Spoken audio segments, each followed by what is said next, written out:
Hello and welcome to Stir Crazy Art Classes with Gerald Savine, lesson number 32.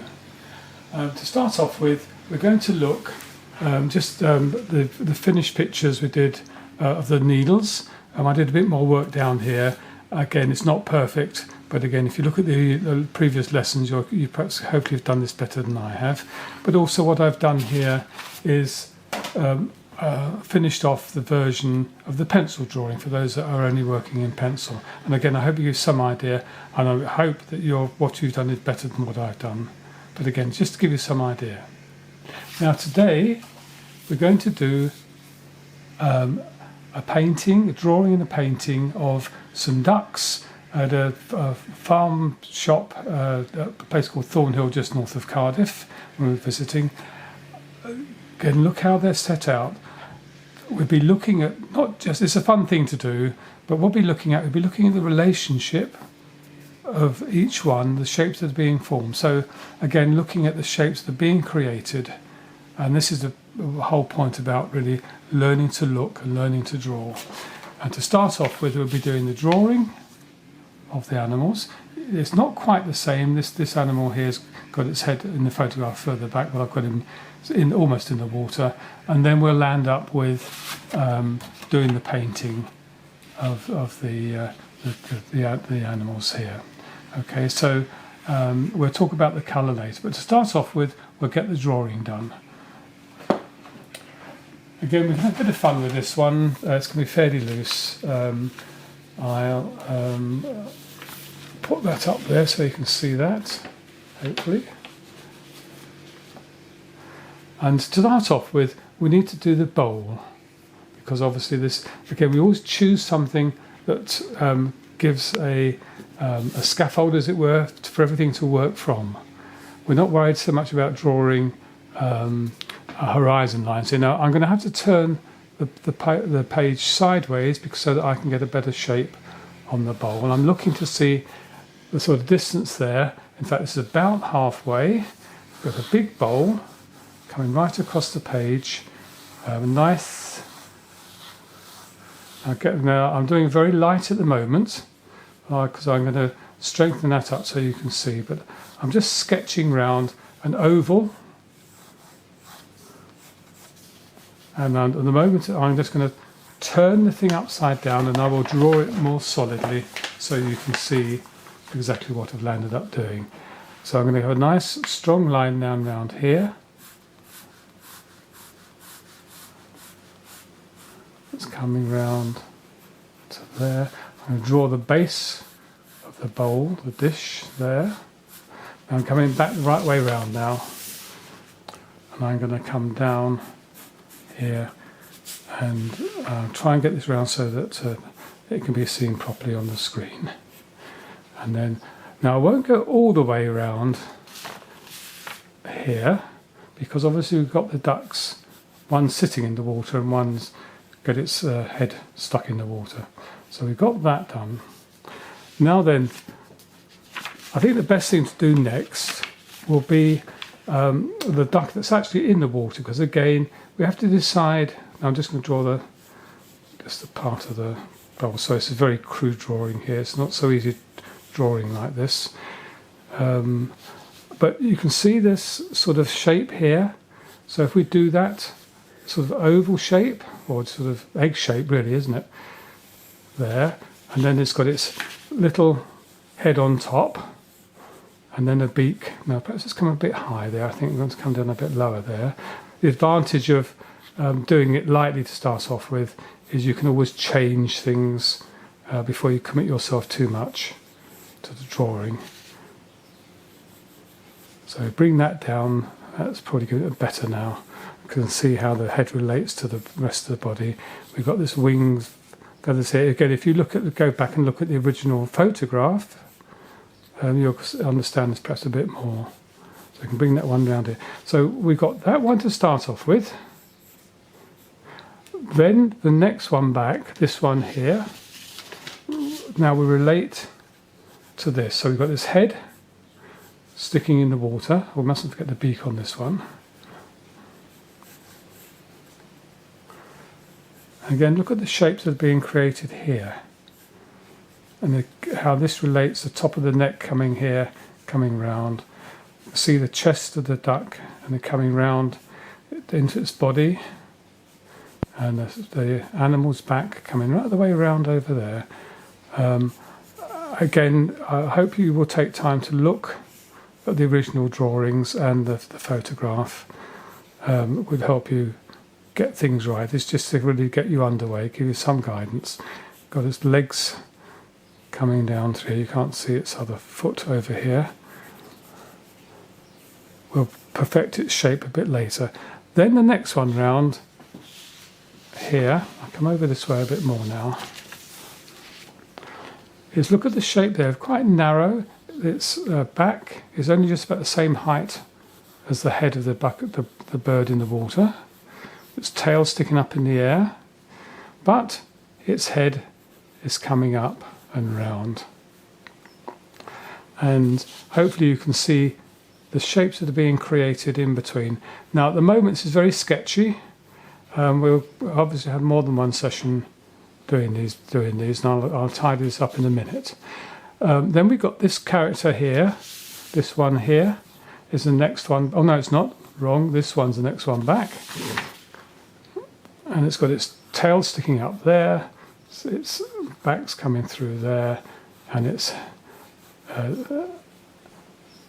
chest, breast is there, and its head's coming up and round. Now again, at this moment in time, this is fairly light, and I mean hopefully you can see enough of it. Then we've got the one at the back here, its tail's coming up here, its back's coming up and round, and all the time I'm trying to look at the relationships of the shapes that are being created, and all that helps you to get things in the right place and the right sizes. So at the moment this is quite light. But what I'm going to do now, then we've also got over here, running through the back here, are grasses. The ducks have made a very muddy puddles with the water. We've got grasses here and here, and again this putting these in helps to sort of hold the picture together. Now I'm going to go back now, and I'm going to start redrawing the duck at the back, and we're now going to work forward. So I'm looking at this here and really trying to get a nice drawing done. It says, unfortunately, it's not the easiest thing in the world from this position, but there we go. Hopefully it all makes sense. And then so we've got a stronger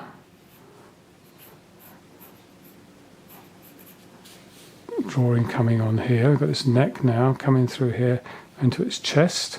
Now it won't be exactly the same, they never are exactly the same when you do these things a second or third time round, which has happened in the past. There's its bill.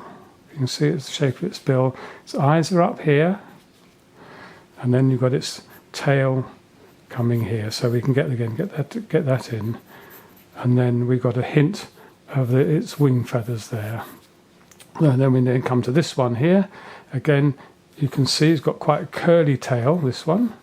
So again, we'll be a bit more careful about how we draw that one. Its other head's in the way, but never mind. And then bring this up here. Again, look at the shapes that are being created in between the animals, and it will help you get things right. Now the head on this one is only a little bit higher than the one in front and behind it. They are different size animals. And again, coming through here, nice curve round on its chest. I have to say, I must admit, I really quite like a bit of duck to eat. I mustn't say things like that, but they are.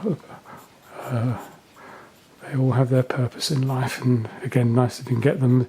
Duck eggs as well are nice to have. And again, a hint here of its wing feathers. Now we're going to come through to the one in front of that, and I'll go back up this way. Again, here we've got its head coming up and round.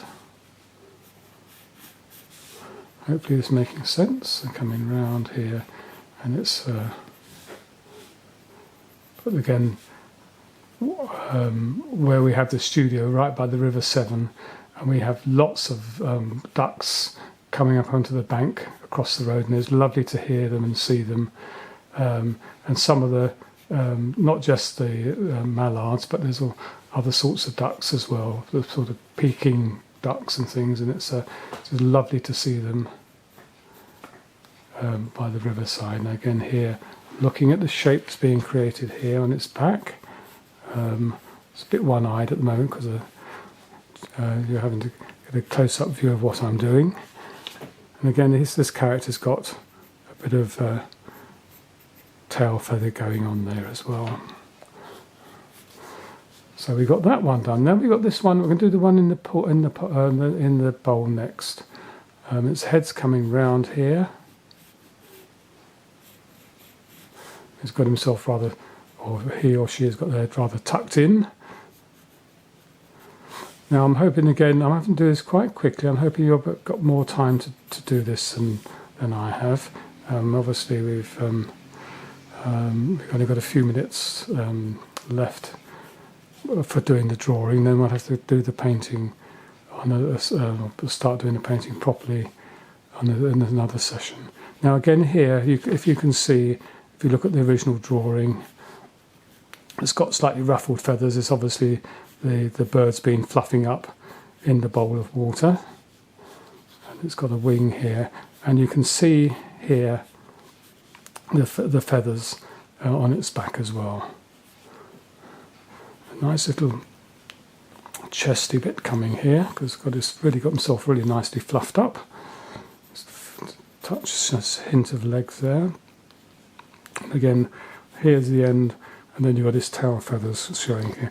Now also, at this stage we can now begin to put in the inside of the bowl where the water's coming up.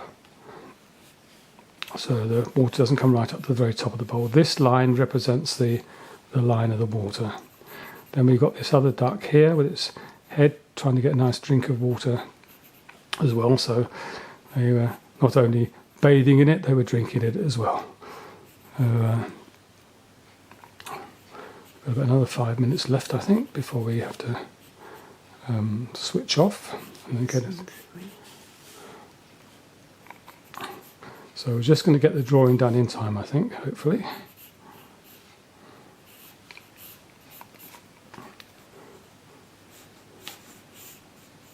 It's coming round here.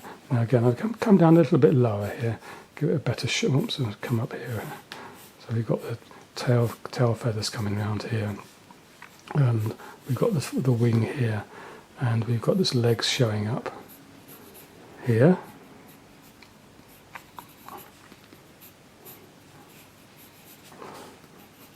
So again, it's hopefully that's, again, I'm not going to overdo the grasses and things at the moment, because we'll do that when we actually come to paint. So hopefully that's got us underway with the drawing, and we'll come back in there.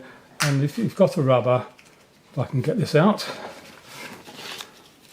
come out wherever you are. Oh dear, when things don't go right, they don't go right, do they?